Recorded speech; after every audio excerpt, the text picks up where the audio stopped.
Grup C memang nggak bisa dipungkiri sebagai grup yang penuh kejutan, dan wajar jika grup ini disebut sebagai grup neraka. Sebab selain Jepang, tim-tim yang ada di grup ini seolah berjibaku satu sama lain untuk saling mengalahkan, yang mana itu tergambar jelas dari perolehan poin yang ada, dan untuk posisi 2 pun masih sangat terbuka bagi siapapun termasuk Timnas Indonesia. Perubahan yang dilakukan PSSI pada awal tahun 2025 ini membuat peluang Indonesia makin terbuka lebar. Bahkan kiper Bahrain Syed Mohamed Jaffer memahami kualitas Timnas Indonesia yang dianggap sama menyulitkan seperti Jepang. Di sisi lain, dengan diperkenalkannya Jordi Cruyff sebagai penasihat teknik bagi Timnas Indonesia, dia telah mempersiapkan rencana jangka panjang bagi Timnas Indonesia. Tentu saja rencana itu akan menguntungkan sepak bola Indonesia di masa mendatang. Bahrain akan menghadapi Jepang dan Indonesia di 2 matchday pada Maret 2025. Skuad Dilmun Warriors akan menjalani 2 laga tandang melawan Jepang pada 20 Maret 2025 dan 5 hari kemudian bertemu Indonesia. Menurut Syed Mohamed Jaffer, kedua pertandingan ini bakal memiliki dampak yang sama untuk Bahrain. Itu akan menjadi 2 pertandingan yang menyulitkan, ujar Syed Mohamed Jaffer, yang merupakan anggota tim Bahrain paling senior, dengan usia 39 tahun. Tapi kami tahu cara menangani situasi ini. Kami harus berjuang dan bermain demi peluang yang ada, ucapnya melanjutkan. Bahrain bakal berupaya mati-matian dalam 2 laga tersebut, lantaran saat ini mereka begitu membutuhkan poin demi poin menjaga kans melaju ke Piala Dunia. Anak asuh Dragan Talajic kini menduduki peringkat kelima di klasmen grup C dengan poin 6, jumlah poin tersebut sama seperti Indonesia yang ada di peringkat ketiga. Akan tetapi, Bahrain memiliki selisih gol yang lebih buruk.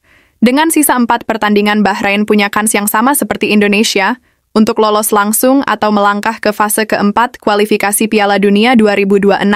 Pada putaran pertama yang berlangsung tahun lalu, Bahrain dipermak habis-habisan oleh Jepang.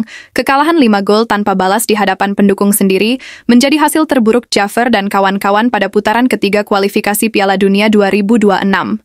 Sementara ketika menghadapi Indonesia, Bahrain bermain imbang 2-2, ketika itu laga diwarnai kontroversi lantaran wasit memberi tambahan waktu 9 menit atau lebih 3 menit dari waktu yang ditampilkan oleh asisten wasit.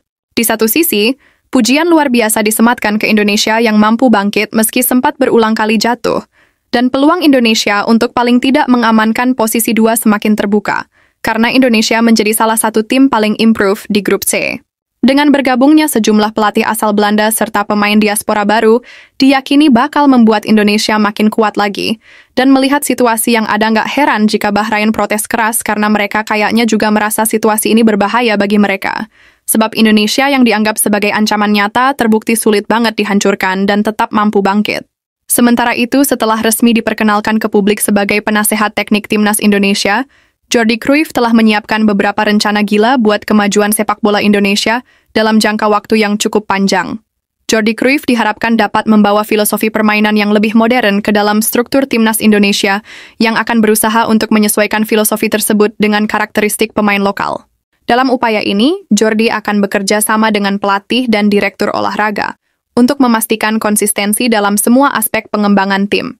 Hal ini mencakup akademi tim utama dan program rekrutmen penerapan filosofi baru ini. Tidak hanya bertujuan untuk meningkatkan performa tim di lapangan, tapi juga untuk membangun budaya sepak bola yang lebih profesional di Indonesia. Ini menjadi langkah penting dalam menciptakan generasi pemain yang lebih kompetitif. Dengan pendekatan tepat diharapkan Timnas Indonesia bisa bersaing di tingkat internasional. Jordi dan Patrick bisa saling berbagi wawasan dan strategi.